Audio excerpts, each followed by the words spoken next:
you, Jesus. Precious is your name. Oh, call the name of Jesus. He is our healer. Call the name of Jesus. He is our provider. Yeah. Call the name of Jesus. He is our protector. Hey. Call the name of Jesus. He is our deliverer. Whoa.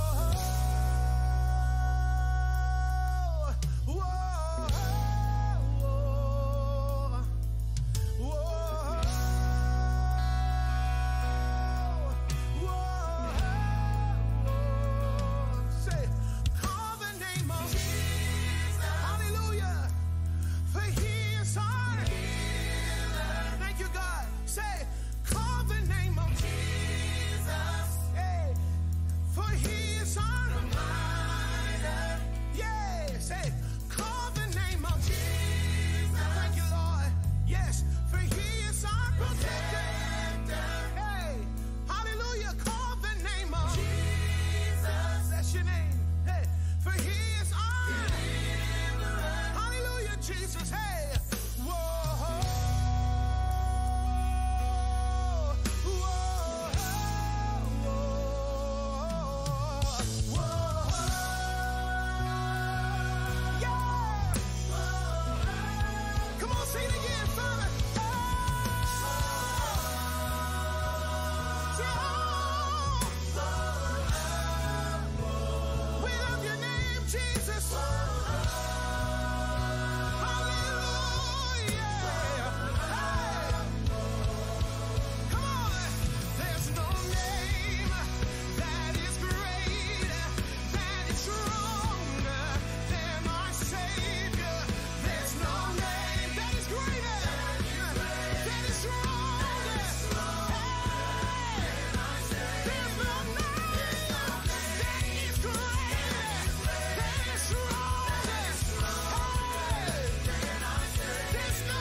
love to call you Jesus.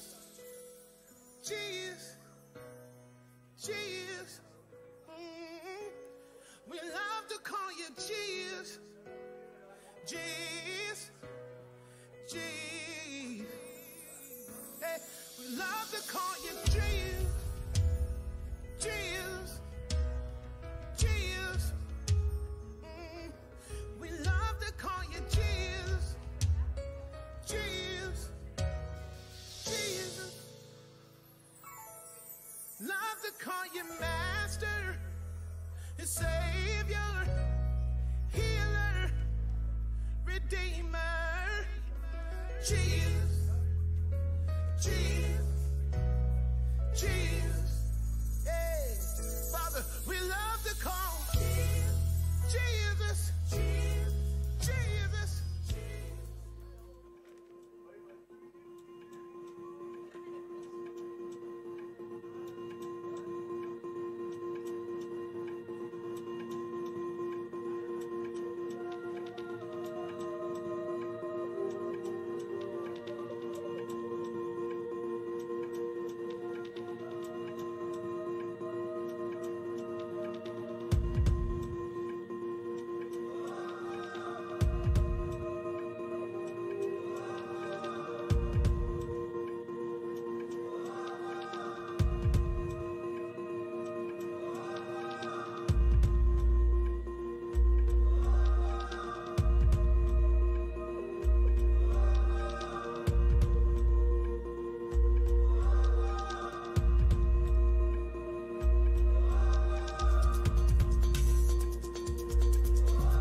À vous lever, on va louer Dieu ensemble, on va déclarer ensemble, on va déclarer sur nos ennemis. Alléluia, est-ce que vous êtes prêts? Allez, on va chanter ensemble. On peut taper des mains ensemble.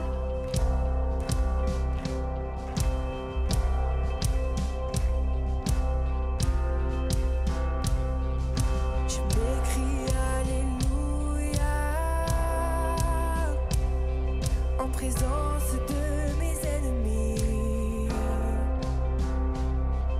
je m'écris Alléluia. Quand le doute m'envahit, je m'écris Alléluia. Mon âme est une mélodie. Je m'écris Alléluia. Du ciel tu combats pour ma vie. Je chanterai, on chante. Oui, je chanterai au milieu de la tempête. Avec puissance, je veux déclarer ma louange. De la poussière, l'espoir renaît. Car la mort est vaincue, le roi est vivant.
Chantons un peu plus fort. Chantons un peu plus fort.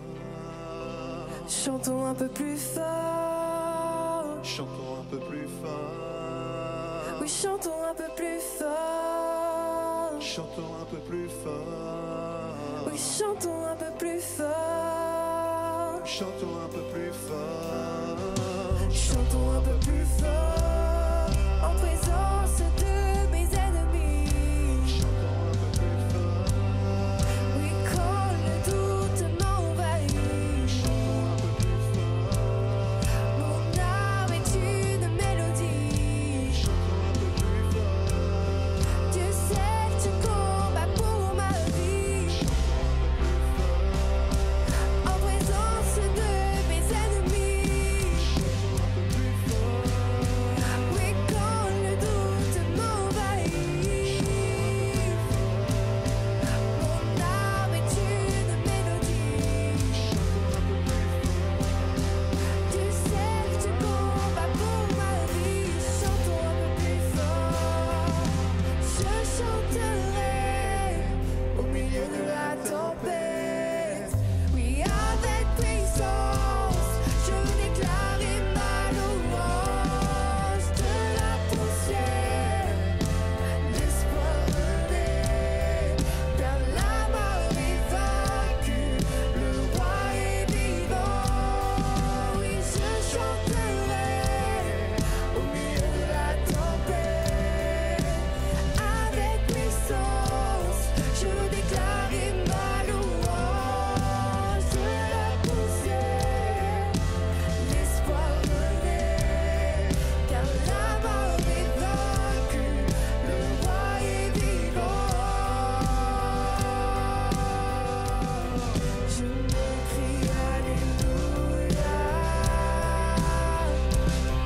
Je m'écrie Alléluia. Je m'écrie Alléluia. Je m'écrie Alléluia. Alléluia. Commence pendant quelques instants à élever ta louange, à écrire Alléluia devant tes situations, devant tes difficultés.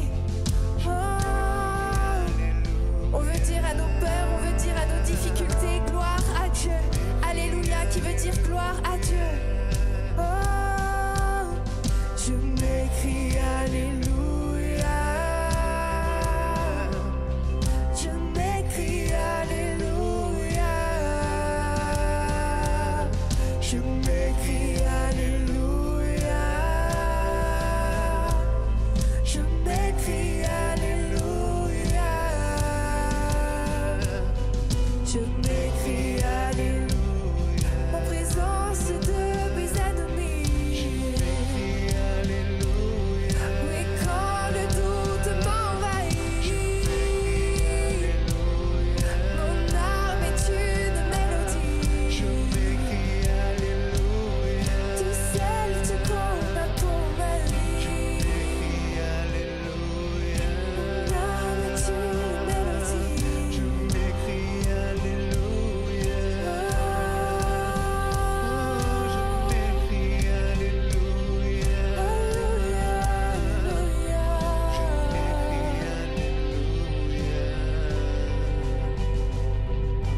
Seigneur, ce matin on vient et on t'écrie Alléluia.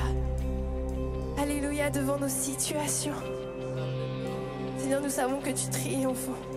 Que tu triomphes et que la victoire est en toi.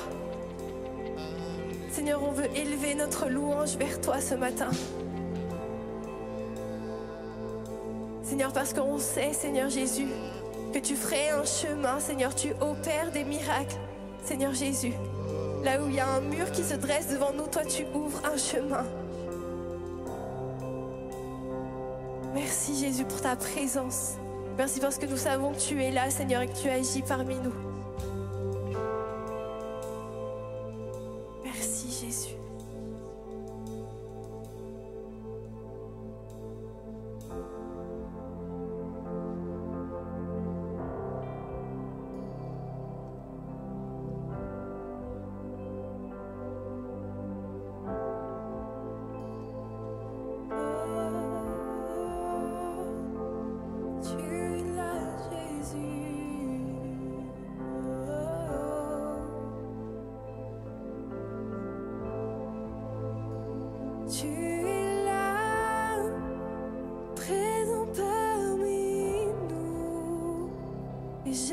t'adore, et je t'adore. Tu es là, agissant parmi nous, et je t'adore, et je t'adore.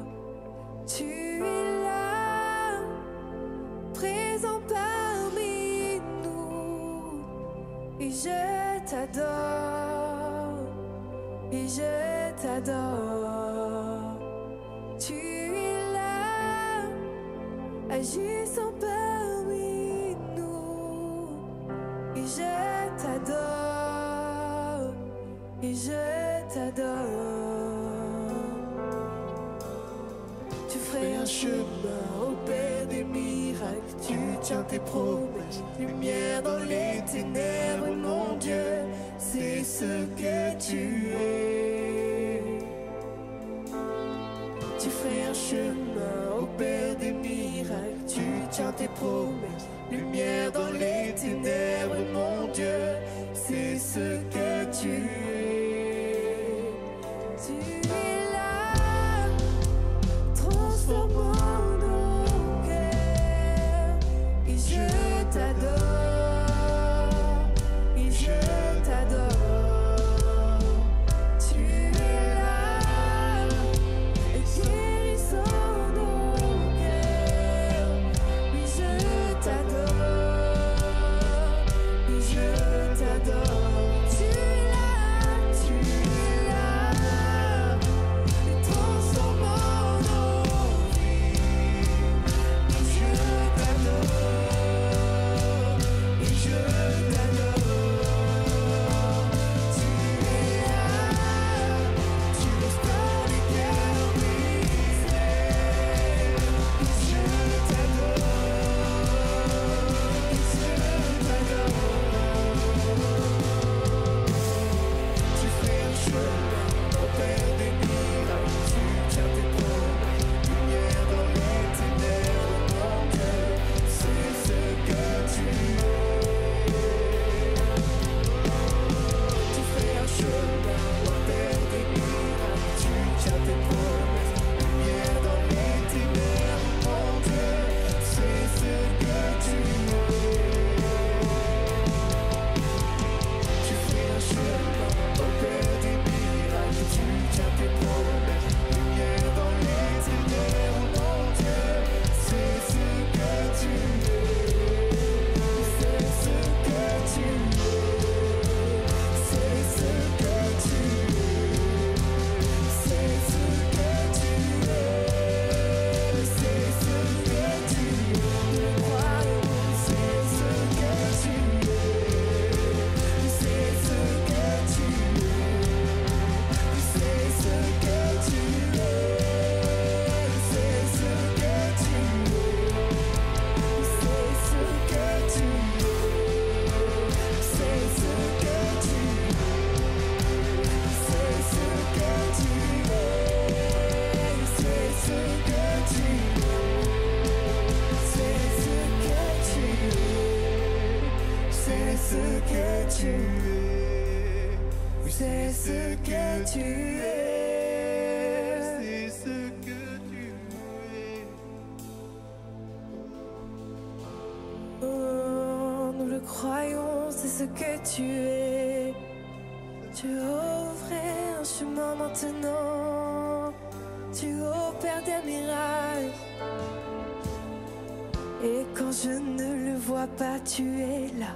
Et quand je ne le sens pas, tu es là. Tu agiras encore. Tu agiras encore. Et quand je ne le vois pas, tu es là. Et quand je ne le sens pas, tu es là. Tu agiras encore. Tu commences à proclamer. Tu agiras encore. Et quand je ne le vois pas, tu es là. Et quand je ne le sens pas, tu es là.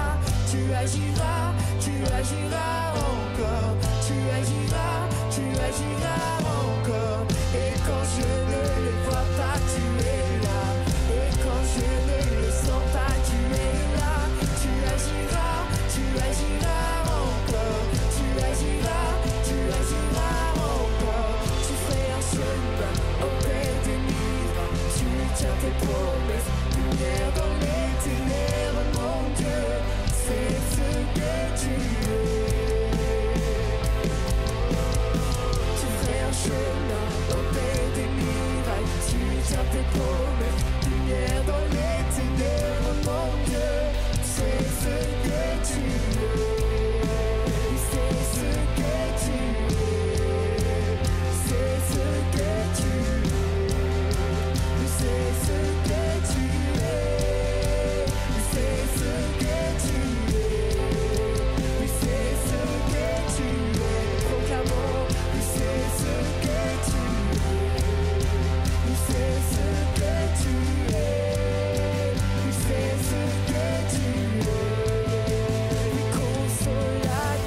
toi, oh Dieu. Jésus, ton précieux nom est digne d'hommage.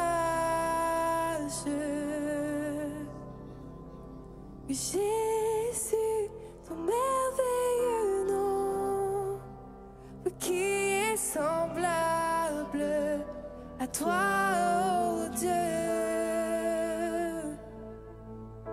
Oui, Jésus, ton précieux nom est digne d'hommage.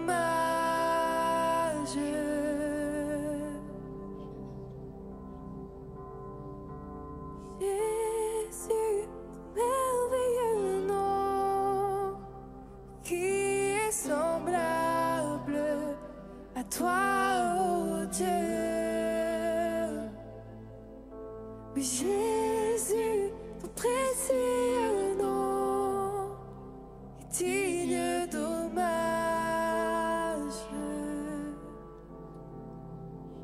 Alléluia, merci Jésus.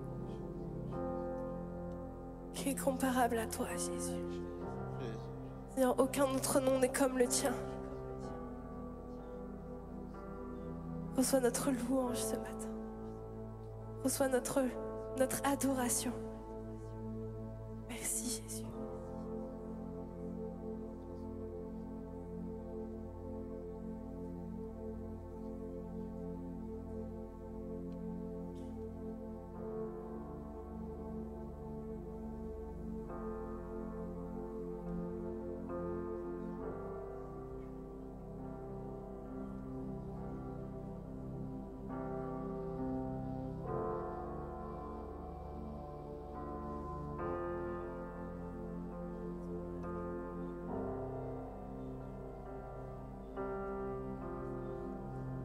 Captivé par ta présence, je désire rester à tes pieds. Captivé par ta sainte présence, je veux m'abandonner. Je ne cherche pas ta main, tu ne me dois rien, tu m'as comblé. Au-delà de tout ce que tu peux faire, je veux ton cœur. Et pardonne-moi quand tout n'est qu'une habitude. Pardonne-moi quand que toi seul ne suffit pas. Je veux tout recommencer. J'ouvre à nouveau mon cœur à toi.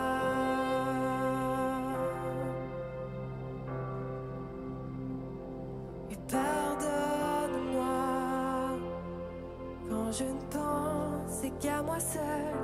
Oui, pardonne-moi lorsque toi seul ne suffit pas. Je veux tout recommencer. J'ouvre à nouveau mon cœur à toi. Ouvre ton cœur ce matin à lui. Captivé par ta présence, je désire rester à tes pieds. Captivé par ta sainte présence, tu veux m'abandonner. Je ne cherche pas ta main, tu ne me dois rien, tu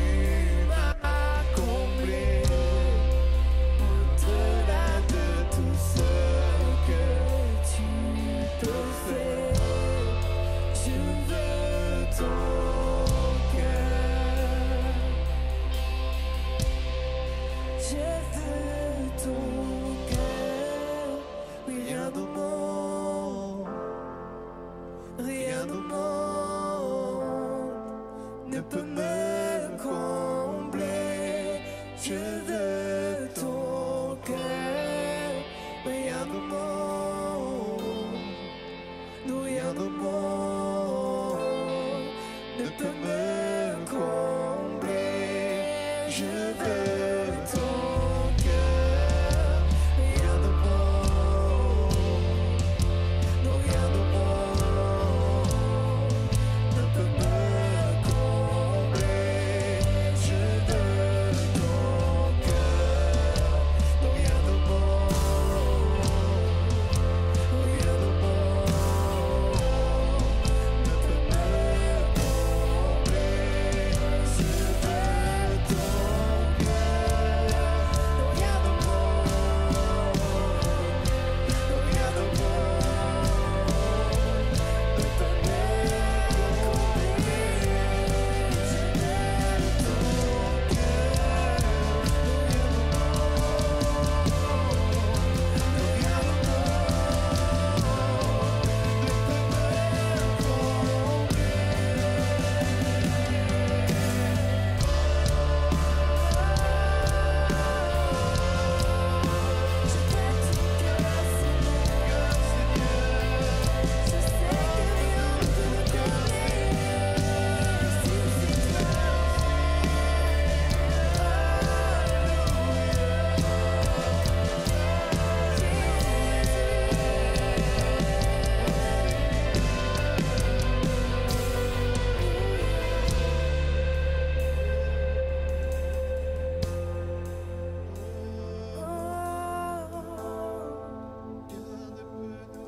rien ne peut me combler si c'est toi, Jésus.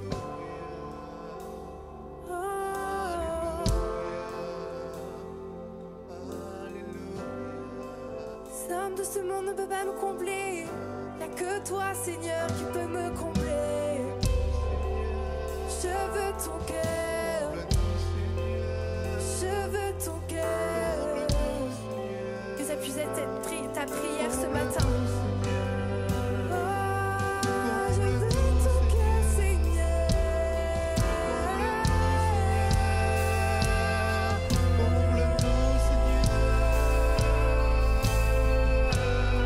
Je veux ton cœur, rien de monde,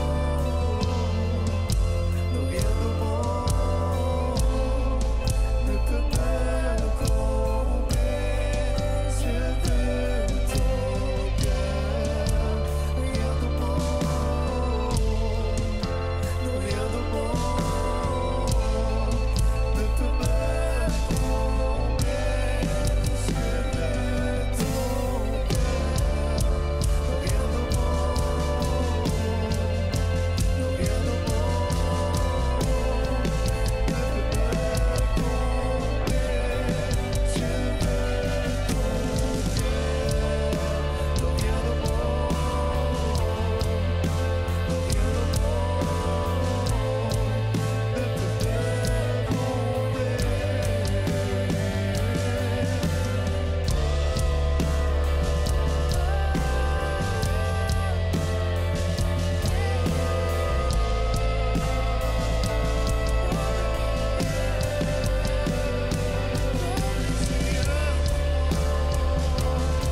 que j'élèverai. Digne de chaque souffle que je te rendrai, je vis pour toi.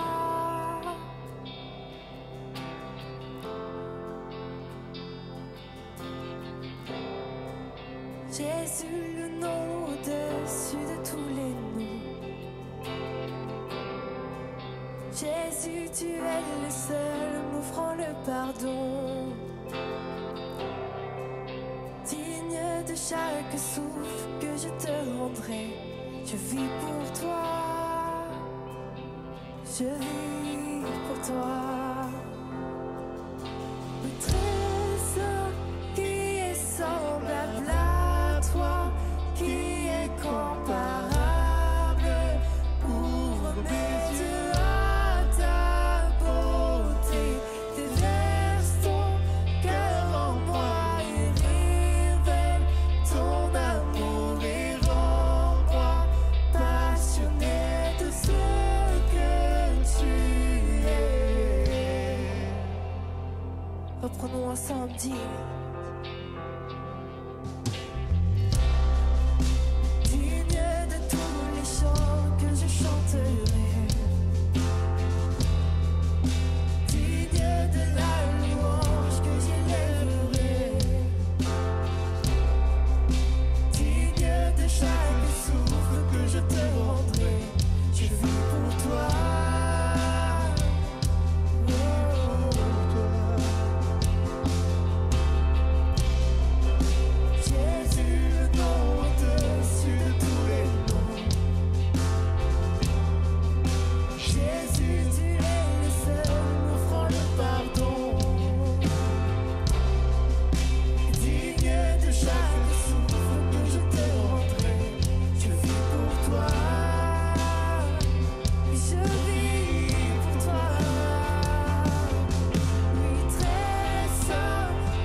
Ta vie sur cette année.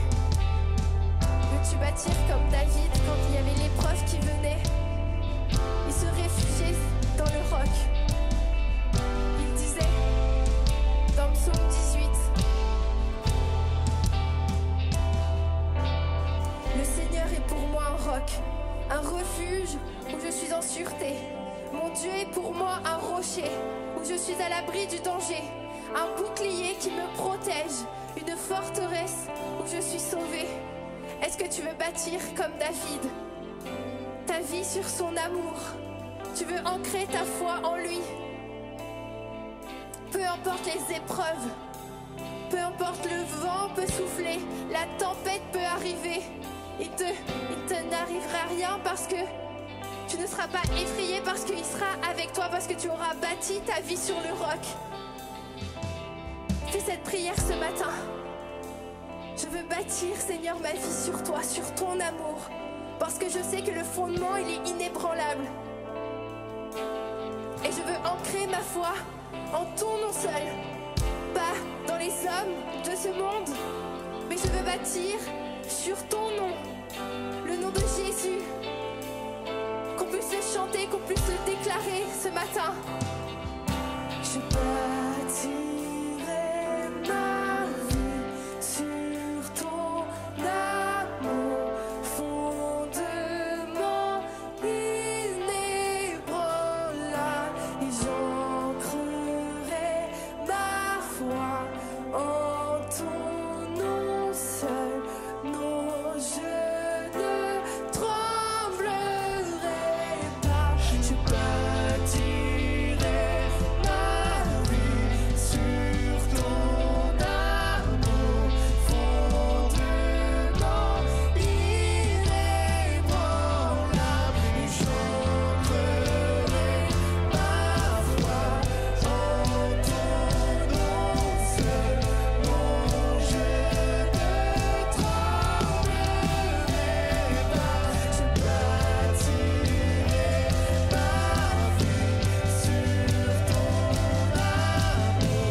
Je bâtirai ma vie. On est tous appelés à bâtir notre vie sur quelque chose. On est tous appelés à faire des choix. Parfois, les fondations de nos vies sont un peu compliquées. Parfois, on se dit, mais moi, je peux pas bâtir. J'ai pas les moyens de bâtir. J'ai pas les moyens de construire quelque chose. Mais Dieu est là ce matin pour nous aider chacun à bâtir quelque chose de beau. Amen. Dieu a tout accompli pour nous aider à construire quelque chose de beau. Même si on n'a rien, lui, il a tout. Il a tout pour nous, il a tout pour toi. Et avant d'aller plus loin dans ce culte, dans ce moment que nous avons mis à part ce matin pour venir à l'église, j'aimerais qu'on puisse rechanter une dernière fois cette prière. Je bâtirai ma vie, Seigneur. Et puis ensuite, on ouvrira la parole de Dieu. Parce que Jésus a dit ceci. Si quelqu'un bâtit sa vie sur mes paroles, si quelqu'un bâtit sa vie sur les paroles de Jésus, la tempête va venir et la maison, elle va tenir. Mais si quelqu'un veut bâtir sa vie comme il l'entend, avec ses propres pensées, ses propres idées, ce que ce monde propose, la Bible dit, c'est comme si cet homme, il bâtissait sa vie sur du sable. Cet homme, cette femme, bien entendu, cette personne. Et quand la tempête vient, eh bien, la maison, elle s'écroule. Et je crois que le désir de Dieu pour chacun de nous, c'est pas que nos vies s'écroulent. T'as peur que peut-être que ta vie s'écroule en ce moment. Dieu veut que ta vie soit solide. Et il a tout donné pour qu'elle le soit. À toi de choisir sur qui tu veux bâtir ta vie. On reprend une dernière fois ce refrain. Et on ira plus loin ce matin ensemble. Je bâtirai ma vie sur ton amour, fondement inébranlable, et j'ancrerai ma foi en ton nom seul. Non, je ne tremblerai pas. Je bâtirai ma vie sur ton amour, fondement inébranlable, et j'ancrerai ma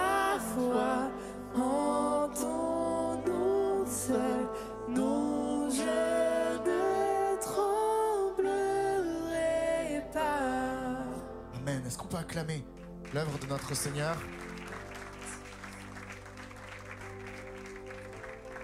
Merci à l'équipe qui nous a conduits ici chaque dimanche, chaque fois que je suis là. Merci à tous ceux qui travaillent à la sonorisation, aux lumières. Il y a toujours un travail, vous êtes là de bonne heure et que Dieu vous bénisse pour tout ce que vous faites. Et l'Église, elle vous encourage aussi pour tout ça, parce qu'on en est au bénéfice. On regarde quelques annonces ensemble et puis on se retrouve pour partager la parole de Dieu.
Ok. Est-ce que vous allez bien?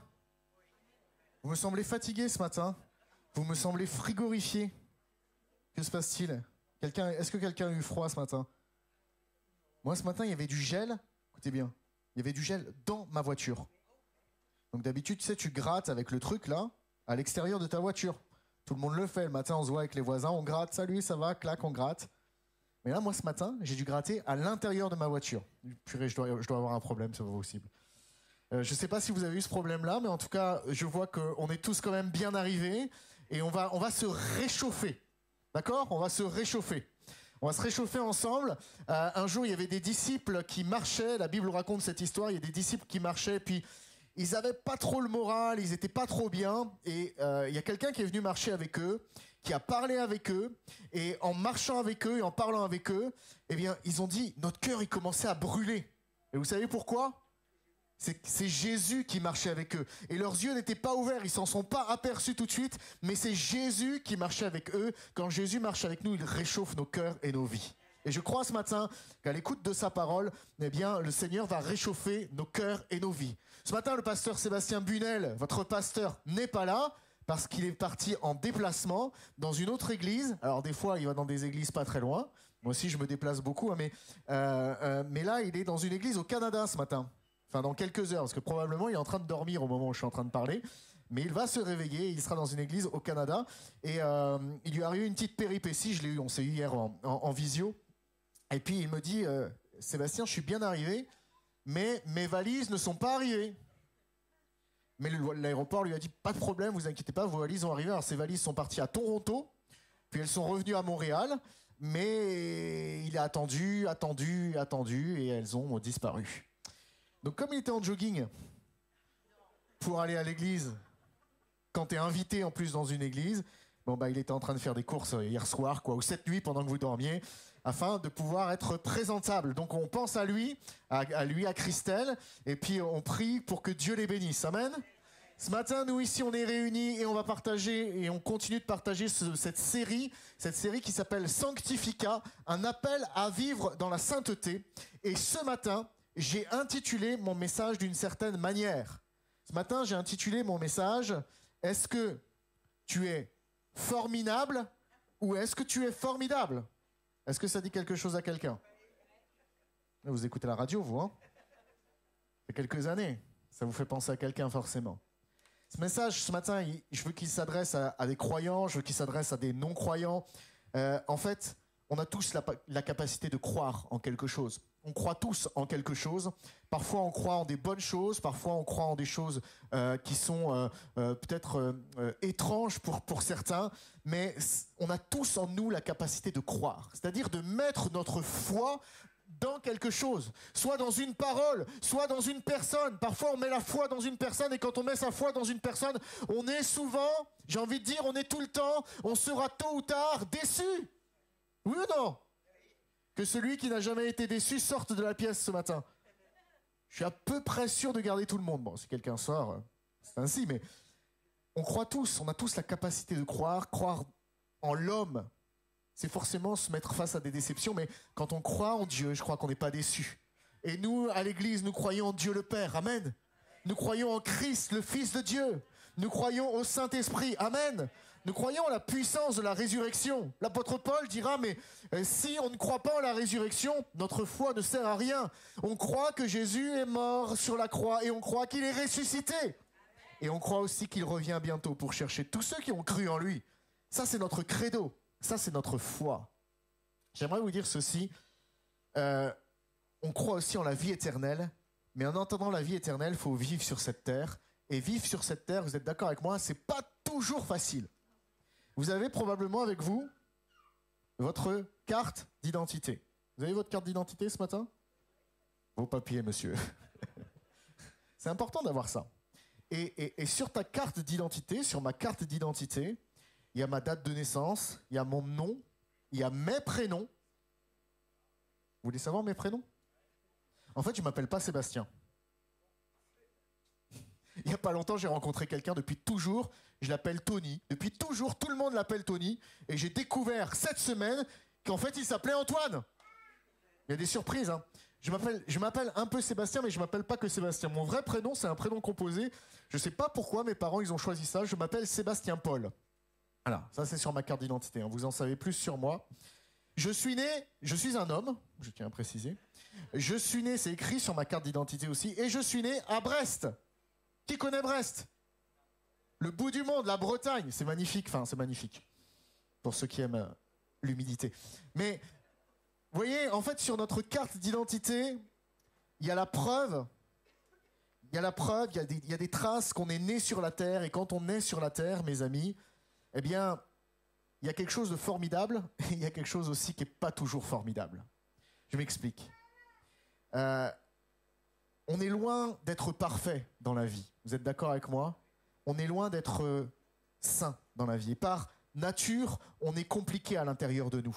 On est compliqué et notre histoire fait qu'on devient de plus en plus compliqué parfois. La vie sur Terre, nos rencontres, les événements, la famille dans laquelle on est, tout ça, ça va définir toutes sortes de choses qui vont là agir et ça va peut-être amplifier un fait que souvent on ignore, mais un fait qu'au-dedans de nous, on n'est pas toujours clean, on est un petit peu formidable. Vous voulez bien? Vous voulez bien qu'on le dise ce matin ensemble? Parfois on est formidable.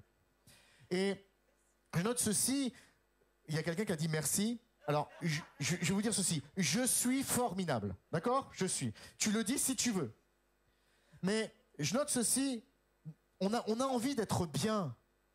Et vouloir être bien, quelque part, ça touche à cette notion qu'on voit en ce moment, qui est notre sainteté, la pureté, l'innocence.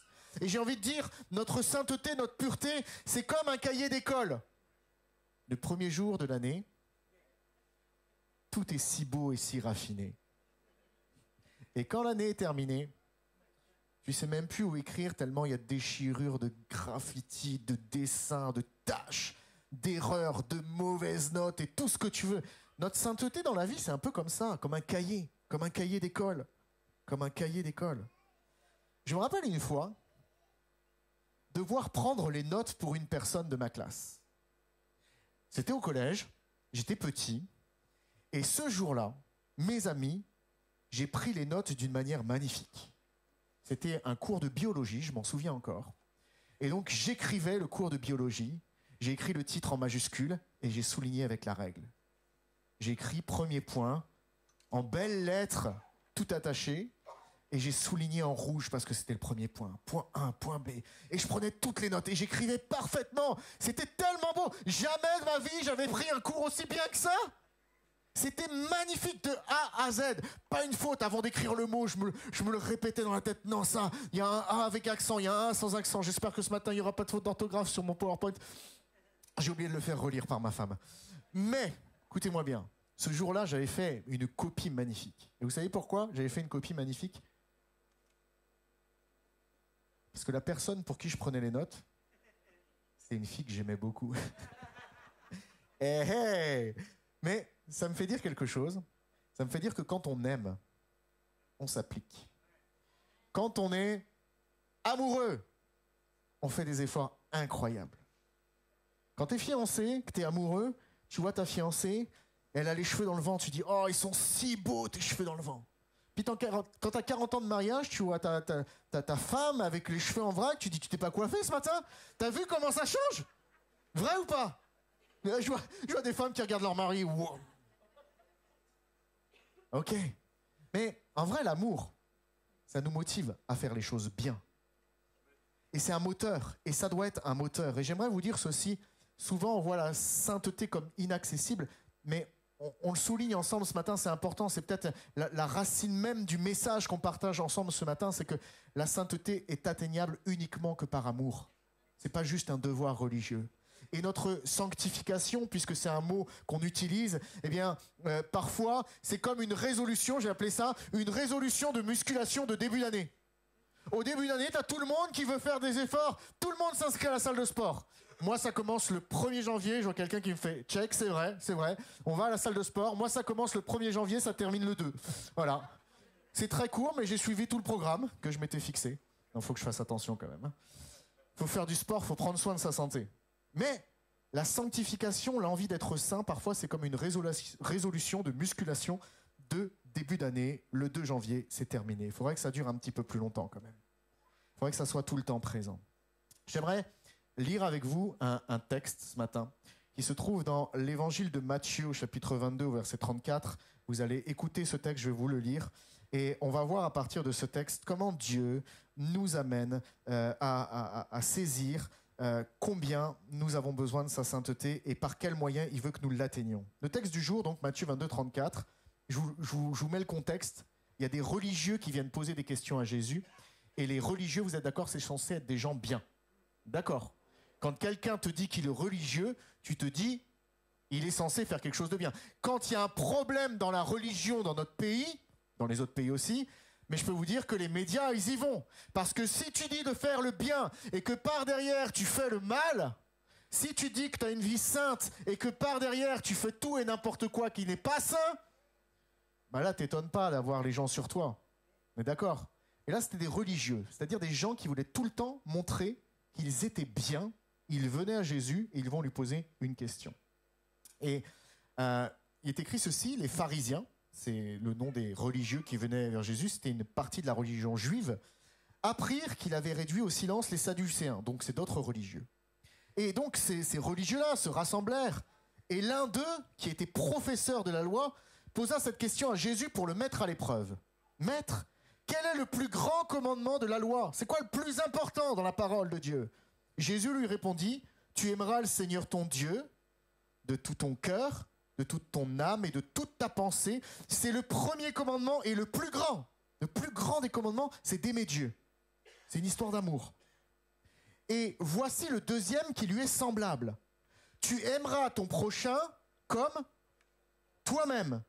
De ces 2 commandements dépendent toute la loi et les prophètes. » Cette semaine, j'ai eu l'occasion d'échanger avec des personnes d'origine juive sur les réseaux sociaux et je les ai encouragés à découvrir l'amour de Dieu.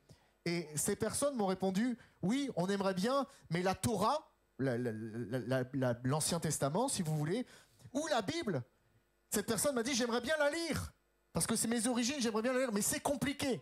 Eh bien là, je viens de vous faire un résumé de toute la Bible. Vous n'avez plus besoin de la lire. C'est faux ce que je dis.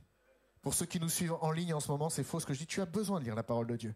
Mais, néanmoins, ça te montre que c'est pas si compliqué puisque Jésus dit toute la parole toute la parole, elle est résumée, la loi et les prophètes, tout l'Ancien Testament, c'est résumé en ceci. Tu aimeras le Seigneur ton Dieu de tout ton cœur, de toute ton âme et de toute ta pensée, et t'aimes ton prochain comme toi-même. Tu aimes Dieu, tu aimes les autres, et tu t'aimes toi-même. Tu aimes Dieu, tu aimes les autres, et tu t'aimes toi-même. Est-ce que c'est compliqué? Non, c'est pas compliqué. Je repose la question. Est-ce que c'est compliqué? Si, c'est compliqué. On va voir ensemble. Les pharisiens. Les pharisiens, c'est pas les parisiens. Il y a une différence. Je sais pas si les parisiens sont pires que les pharisiens ou pas, mais en tout cas, les pharisiens, ces religieux, ils recherchaient la sainteté comme tout religieux. Et en recherchant la sainteté, ils avaient construit une image, mais Jésus, il va leur mettre quelque part une claque. Parce qu'il va leur dire, hé les gars, vous faites tout en apparence, mais à l'intérieur de vous, ça ne va pas du tout. Vous êtes des sépulcres blanchis. Et c'est mon premier point ce matin. Pourquoi, ça affiche à l'écran, pourquoi est-ce que nous sommes forminables? Vous voyez, j'avais noté pourquoi sommes-nous forminables? Et ce matin, avant de venir, j'ai changé pour pas vous accuser, mais pour m'accuser. Pourquoi suis-je formidable? J'ai mis entre parenthèses, vous voyez là ou pas? Si souvent, hein, si souvent. J'aurais pu mettre, si j'avais vraiment été honnête, toujours, hein. Pourquoi suis-je formidable? Formidable. Alors, mon titre, bien sûr, il n'est pas inspiré de l'évangile de Matthieu, de Jean, de Luc ou de Marc, il est peut-être inspiré de l'évangile de Stromae, mais, et pour ceux qui ne situent pas, c'est une chanson que Stromae écrit il y a quelque temps, et dans cette chanson, en fait, Stromae, il explique qu'il est incapable. Il explique qu'il n'est pas capable d'avoir un enfant. En fait, qu'il a un problème, qu'il est impuissant. Stromae, il lance un cri. Le cri d'un gars qui ne peut pas avoir un enfant. Alors il se saoule. Et alors, et son clip a été vu des millions de fois. Il est dans la rue. Il est comme s'il était ivre et il chante, mais formidable, formidable. Tu étais formidable et j'étais formidable. Nous étions formidables. Tu étais formidable et j'étais formidable. Nous étions formidables.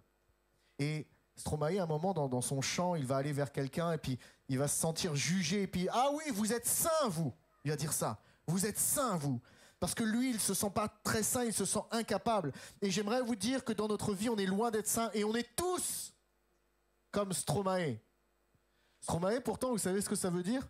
C'est un anagramme. Ça veut dire maestro. Ça veut dire maître. C'est maestro en verlan, à l'envers.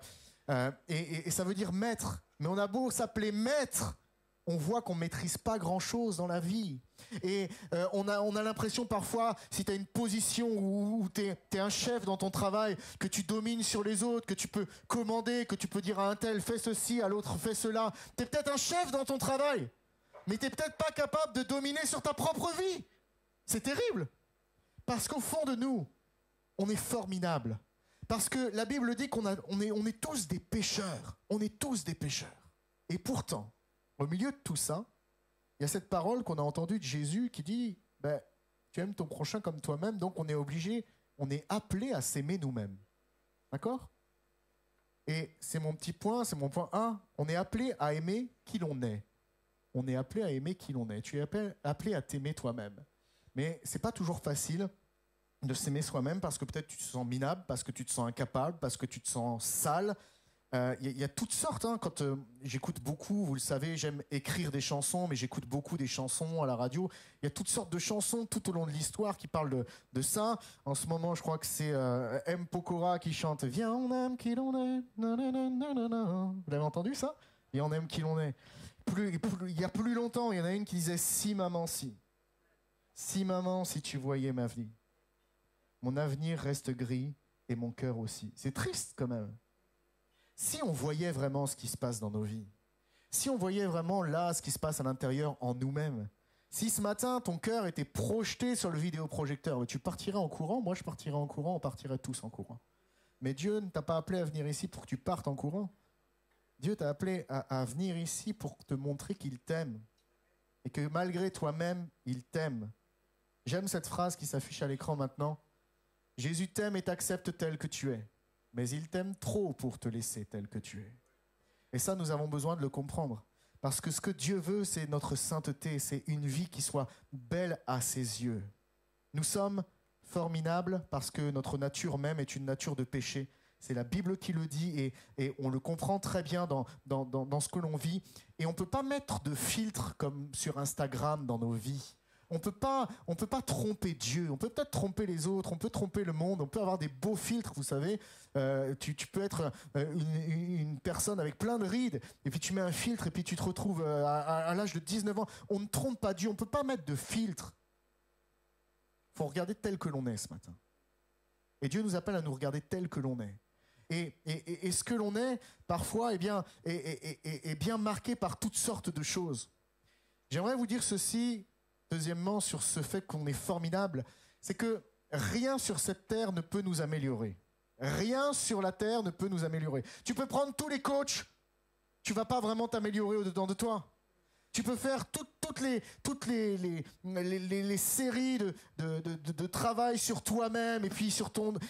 Tu ne vas pas vraiment t'améliorer, tu vas comprendre des choses, mais nous n'avons pas la capacité en nous-mêmes de nous améliorer. Rien sur cette terre ne peut nous améliorer.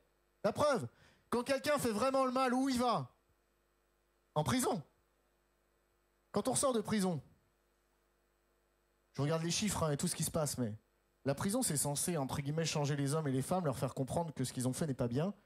Mais souvent, on ressort plus abîmé et encore plus avec une volonté encore plus violente contre la société que quand on est rentré, qu'au point de départ. Tout ce qu'on mettra en place, s'il n'y a pas Dieu dans l'histoire, on ne va jamais y arriver. Pourquoi? Parce que Dieu, c'est le Créateur.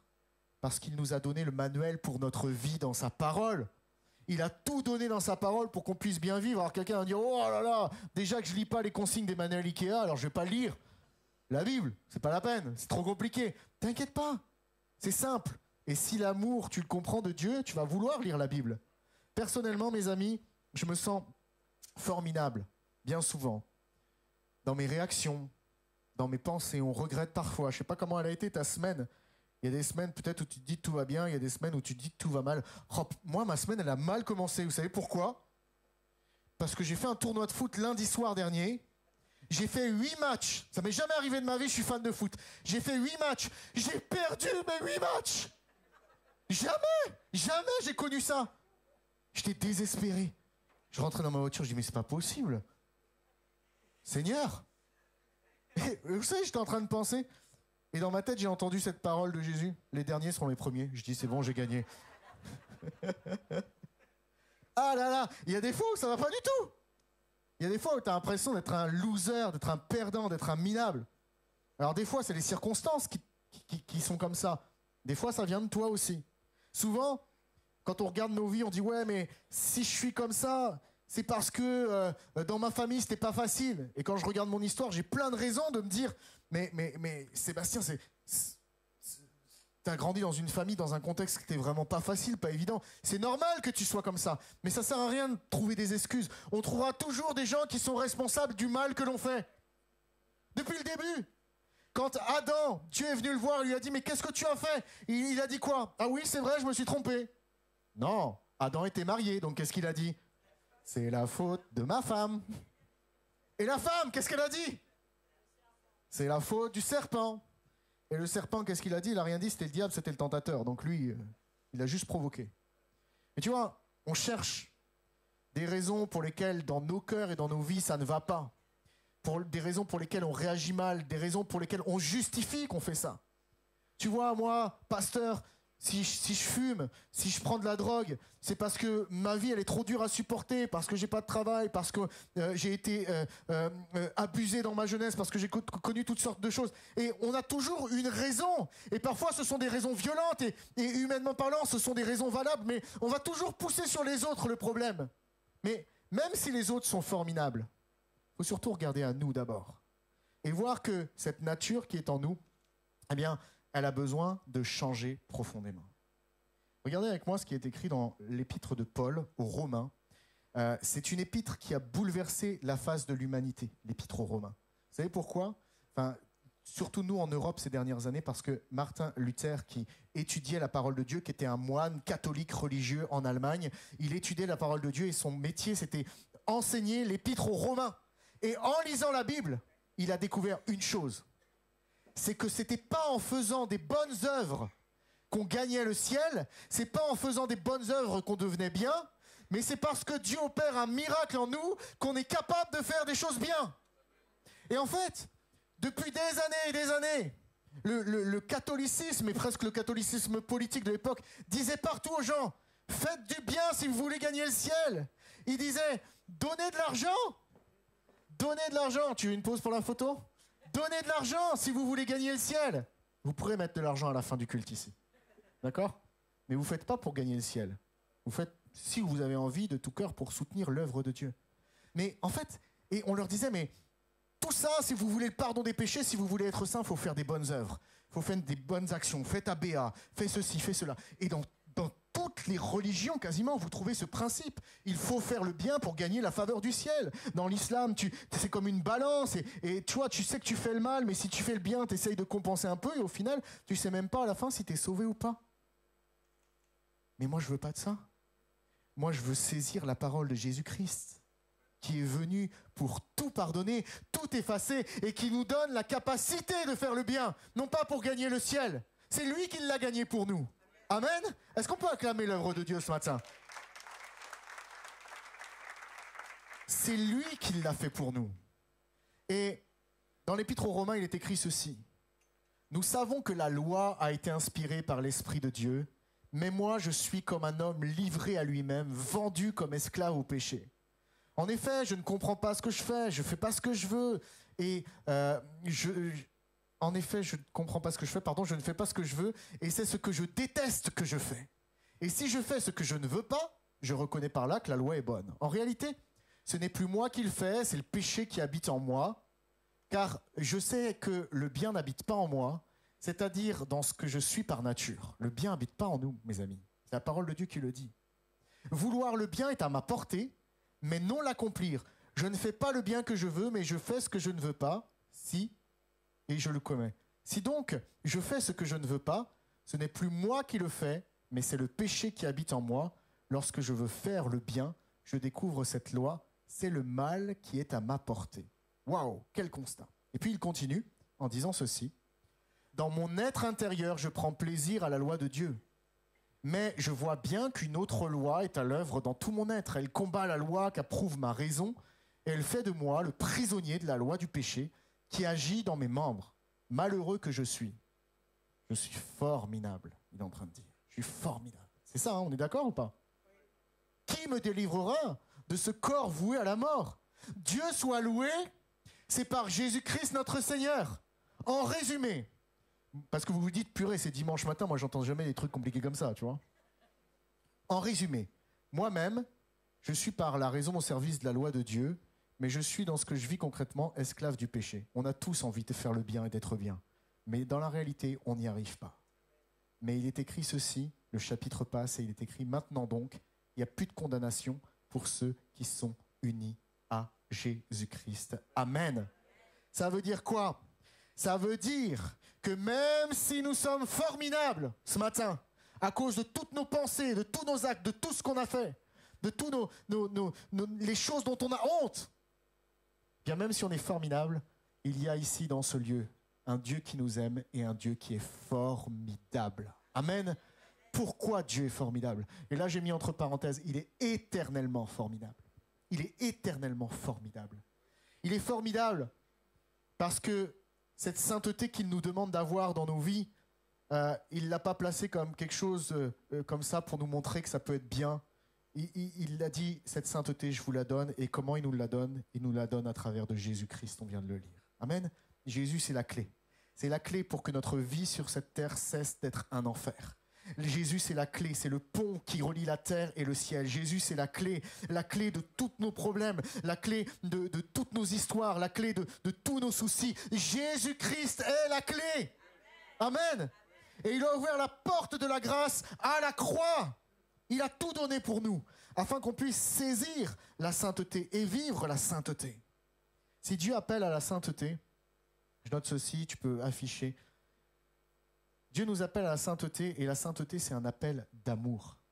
Ce n'est pas une exigence religieuse. L'homme qui ne comprend pas l'amour de Dieu va toujours essayer d'accéder à la sainteté par toutes sortes d'actes. Mais c'est un appel d'amour de Dieu.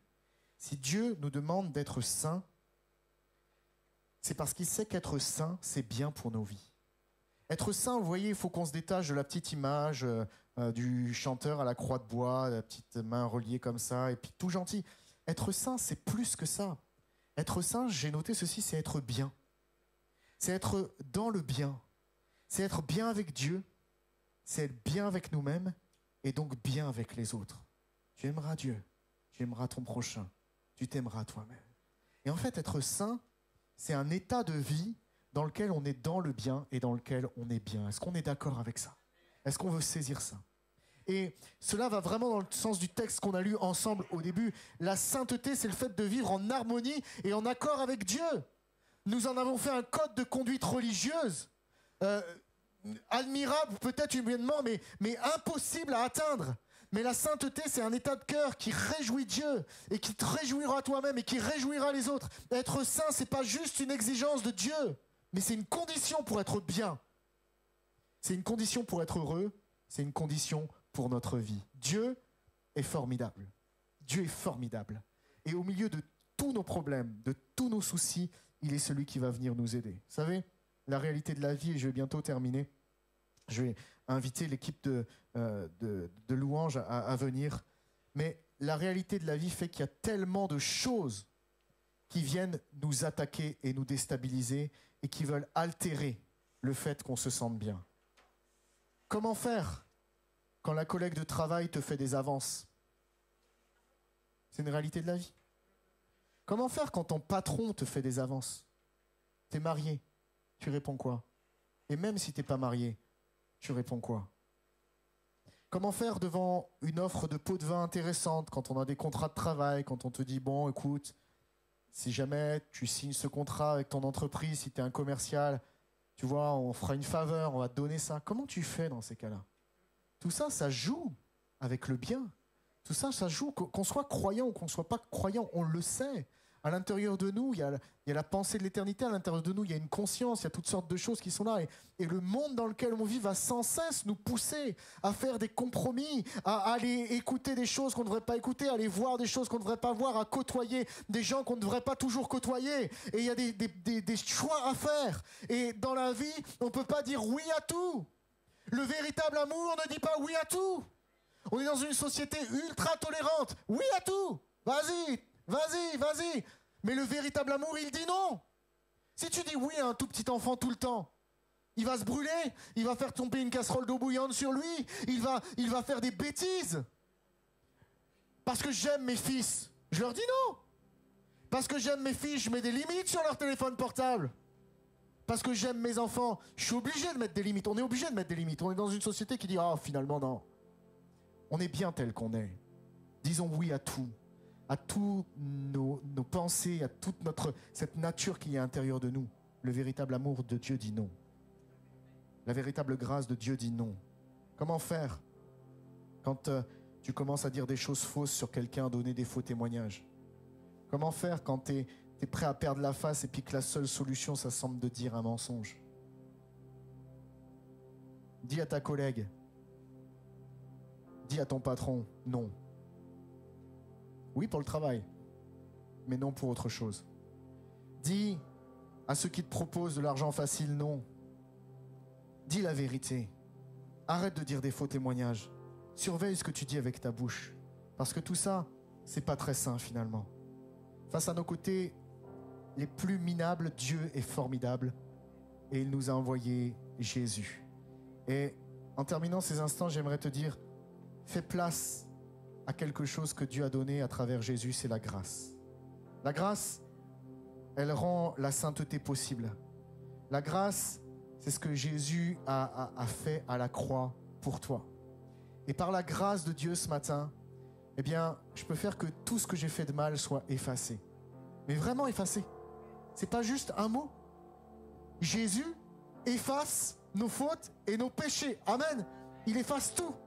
Par la grâce, Jésus efface mes péchés. Par la grâce, Jésus me donne une page blanche, me donne d'écrire à nouveau quelque chose. Et si tu es croyant, eh bien, aussi par la grâce, Dieu te donne encore, parce que, vous savez, on est changé, mais il y a encore parfois des choses qui ne vont pas dans nos vies. Dieu, par sa grâce, t'aide à rester dans la sainteté et à grandir dans la sainteté. Amen. Plus que vouloir être zen ou être bien dans sa peau, le chrétien est vraiment appelé à rechercher la sainteté. Et ça, tu ne pourras jamais l'atteindre si tu ne saisis pas la grâce et l'amour de Dieu. La grâce, c'est véritablement ce que Jésus a acquis à la croix. Vous savez, dans la Bible, il fallait offrir des sacrifices, et des sacrifices parfaits. C'était écrit, quand tu venais t'amener un animal en sacrifice, il fallait que l'animal il soit sans défaut. Et la personne, elle venait avec l'animal au sacrifice, et il y avait un sacrificateur qui vérifiait que l'animal soit sans défaut. Et si l'animal était sans défaut, eh bien le sacrifice était accepté, et l'homme était pardonné de tous ses péchés. Jésus a dit, je suis l'agneau de Dieu qui ôte le péché du monde. Et tu peux venir ce matin, et tu saisis Jésus, le cadeau formidable de Dieu, Jésus, le cadeau extraordinaire de Dieu dans l'état où tu es dans ta vie, même si tu te dis, mais ce que j'ai fait, c'est trop, ça ne pourra pas s'effacer. Quand cet homme-là venait avec l'agneau à l'époque, le sacrificateur, il ne regardait pas le bonhomme, il regardait l'animal.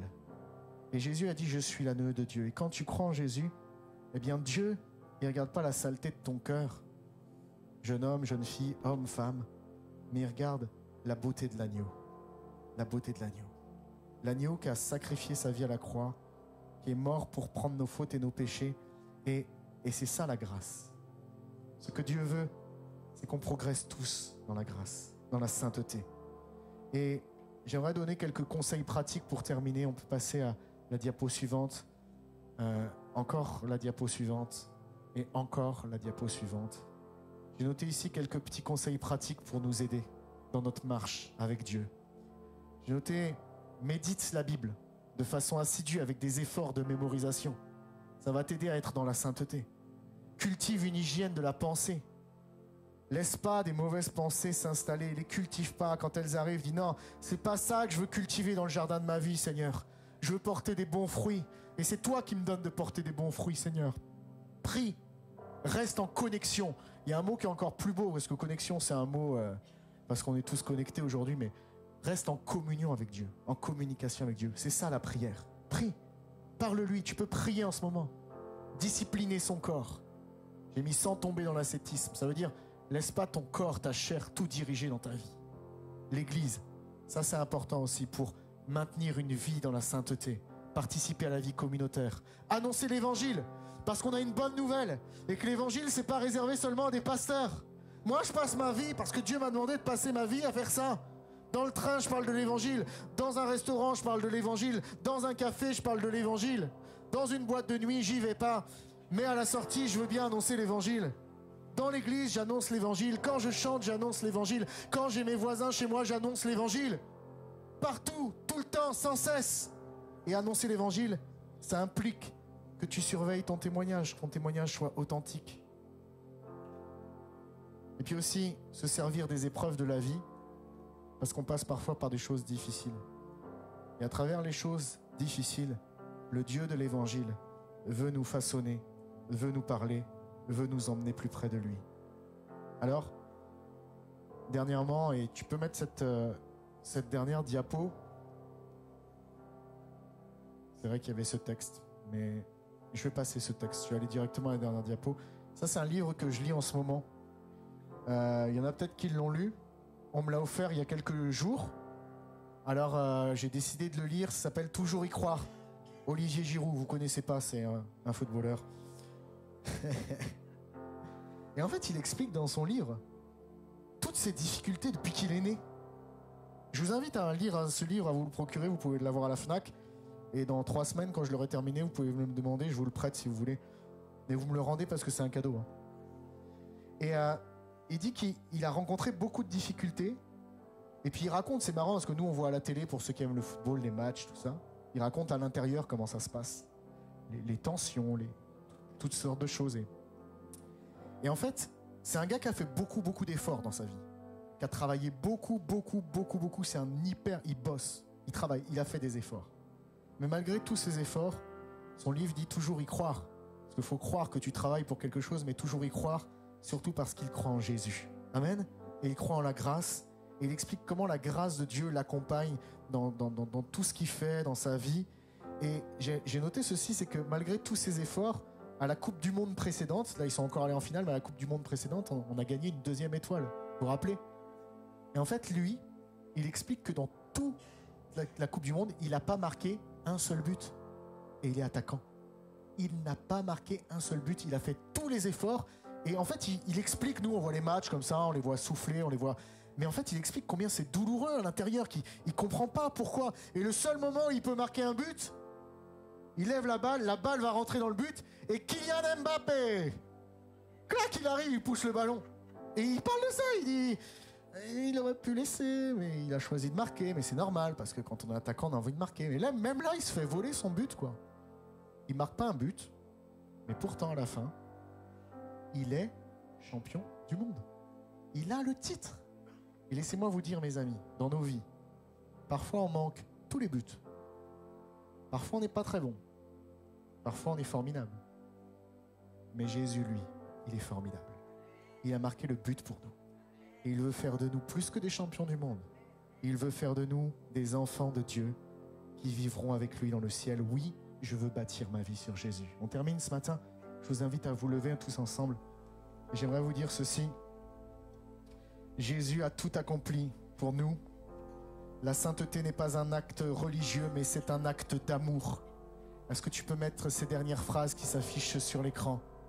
Quelqu'un de formidable qui croit au Dieu formidable deviendra semblable à celui en qui il a cru. Amen. Nous allons être transformés sans cesse. Ne te décourage pas. Tu as fait des erreurs. Tu n'as pas marqué tous les buts que tu aurais dû marquer. Tu as fait des efforts et ça n'a pas porté son fruit. Mais Jésus est toujours ici et sa grâce ne faillit pas. Alors oui, cette dernière phrase s'affiche. C'est un choix pour ce matin. Jésus. Je ne vais pas regarder à moi, je vais regarder à toi. Jésus, tu es formidable. Je crois en toi. Et je crois que Jésus a dit ceci, il peut nous garder.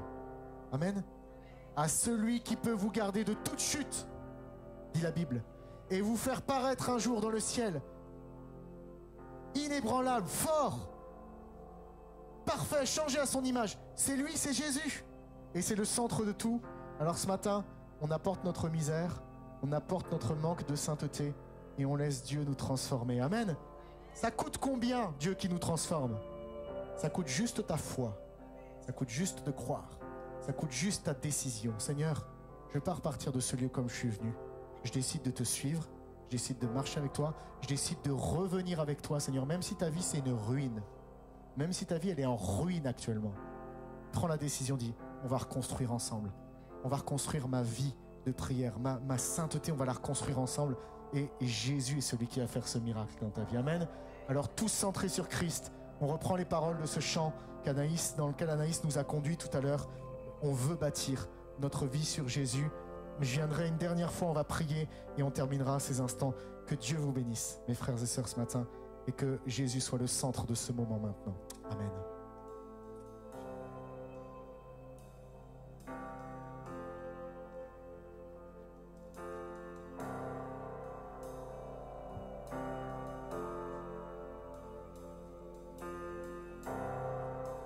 Digne de la louange que j'élèverai, digne de la louange que j'élèverai, digne de chaque souffle que je te rendrai. Je vis pour toi. Oh. Jésus, le nom au-dessus de tous les noms. Jésus, tu es le seul m'offrant le pardon. Digne de chaque souffle que je te rendrai. Je vis pour toi. Je vis pour toi. Très saint, qui est semblable à toi, qui est comparable pour mes yeux à ta beauté. Déverse ton cœur en moi et révèle ton amour et rends-moi passionné de ce que tu es. t'exalterai. Digne de la louange que j'élèverai, digne de chaque souffle que je te rendrai. Je vis pour toi.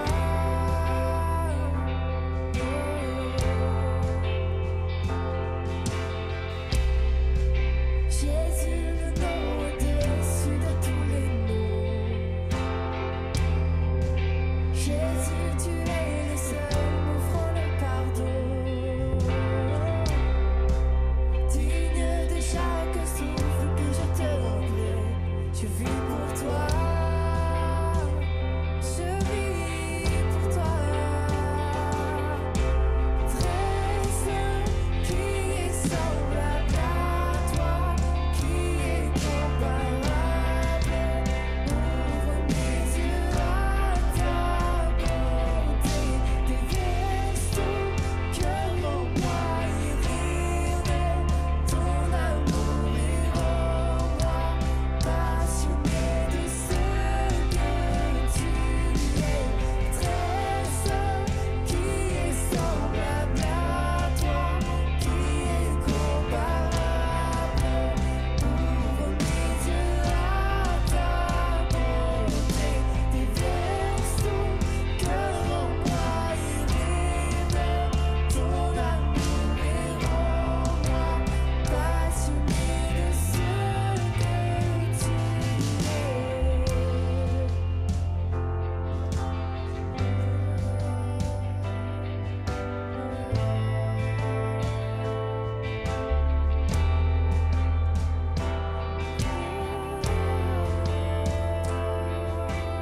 Avant de prendre ensemble ces paroles ce matin, j'aimerais prier, demander à Dieu de te bénir. Seigneur Jésus, dans quelques instants, nous allons chanter on veut bâtir notre vie sur toi. Mais Seigneur, avant de chanter ces choses, je veux vraiment prier pour chacun d'entre nous ce matin. Tu nous connais tous personnellement. Tu sais combien nous avons besoin de toi. Par nous-mêmes, Seigneur mon Dieu, je crois qu'il n'y a pas grand-chose de bon au fond de nous. Seigneur, viens nous transformer par ton amour et ta bonté. Viens mettre ton image en nous. Seigneur, nous voulons bâtir notre vie sur toi. Viens bénir chacun et chacune présent ici dans ce lieu. Seigneur, que ta grâce nous élève loin de tout ce qui jusqu'alors nous a abaissés. Que ta grâce nous restaure, que ta grâce et ton amour, Seigneur Jésus, puissent venir aider une maman célibataire qui en ce moment connaît les difficultés. Que ta grâce et ton amour puissent aider un jeune ado qui se sent mal au-dedans de lui, qui a des pensées de suicide. Je te prie pour que ta grâce et ton amour, Seigneur, puissent venir aider des couples qui au milieu de nous connaissent des moments difficiles. Je te prie, Seigneur, pour que ta grâce et ton amour viennent aider chacun d'entre nous. Nous avons besoin de toi, Jésus. Viens déverser ton amour dans nos cœurs et dans nos vies. Et entends, Seigneur, le chant que nous élevons vers toi maintenant. Oui, Seigneur, nous ne voulons plus bâtir sur ce monde, sur les choses instables de ce monde, mais nous voulons bâtir notre vie sur toi, parce que toi seul en es digne. Que ton nom soit béni. Merci, parce que tu nous raccompagnes dans ton amour et ta bonté. Que ton nom soit loué, Jésus. Amen. Je bâtirai ma vie sur ton amour, fondement inébranlable, et j'ancrerai ma foi en ton nom seul. Non, je ne tremblerai pas. Je bâtirai ma vie sur ton amour, fondement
Amen.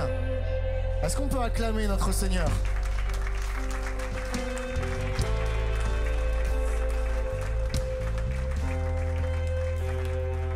Je vous ai parlé au début de ce culte du pasteur Sébastien Munel, je vous ai parlé de Stromae, je vous ai parlé d'Mpokora, je vous ai parlé de plein de choses. Mais le nom au-dessus de tout nom, celui qui est digne de nos louanges et de nos acclamations, et avec qui vous allez repartir, c'est le nom de Jésus. Amen. Amen. Est-ce qu'on peut faire une plus grande acclamation pour notre Dieu? Et voilà. Faites résonner les cymbales sonores, c'est écrit.